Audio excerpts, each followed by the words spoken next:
Mr. Speaker, for the opportunity to contribute on the important question that has been brought by the Honorable Junet Mohamed. To my understanding, Mr. Speaker, Supreme Court is a court that is supposed to balance between philosophical, technical, and the political interest of a country.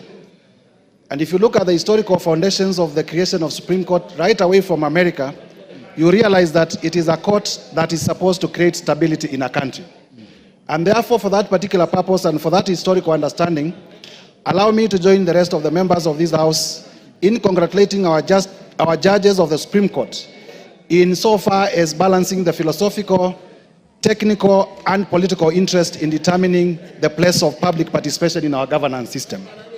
Having said that, Mr. Speaker, and having had a cursory look at the decision of the Supreme Court, I realize that the Supreme Court did lay grounds, factors, and the test that is to be relied upon in terms of initiating public participation for legislative work and for decisions on policy matters, in terms of how those decisions are going to be processed through the legislative system, but also importantly, the test upon which courts of law are going to use to determine whether public participation indeed has been applied satisfactorily, both qualitatively and quantitatively.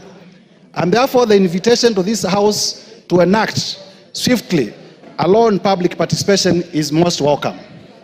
As my chairman, the Honorable George Gitonga Morogara, has said, in the Justice and Legal Affairs Committee, we had begun to look at ways of closing this gap because we were also aware, as a committee of the House involved in matters justice and matters law, that we cannot continue having a legal lacuna in terms of public participation. Because, as members have aptly put it, a lot of legislation, very good for the country, has been shot down because of misunderstandings. Just different judges reading from different scripts as to what is the place of public participation. And I will therefore be very supportive when finally the state publishes the public participation law in line with the decision of the Supreme Court. But also importantly, Mr. Speaker, as this House considers the question of public participation, we may also need to consider the question of a referendum law, because hand in hand with public participation is the place of a referendum in our governance system. And therefore, we'll be also urging the majority leader to also liaise with government, so that even as we enact a law on public participation, we also enact a law on referendum, so that the country is adequately resourced legally to deal with these two issues. I thank you, Mr. Speaker, for the opportunity to contribute. And I want to assure the House that having successfully impeached a Deputy President, I am not going to impeach any other person soon, because we cannot go lower than that. Thank you. I think we allow the members who have spoken to the matter to speak on behalf of the whole House. Call order number 8.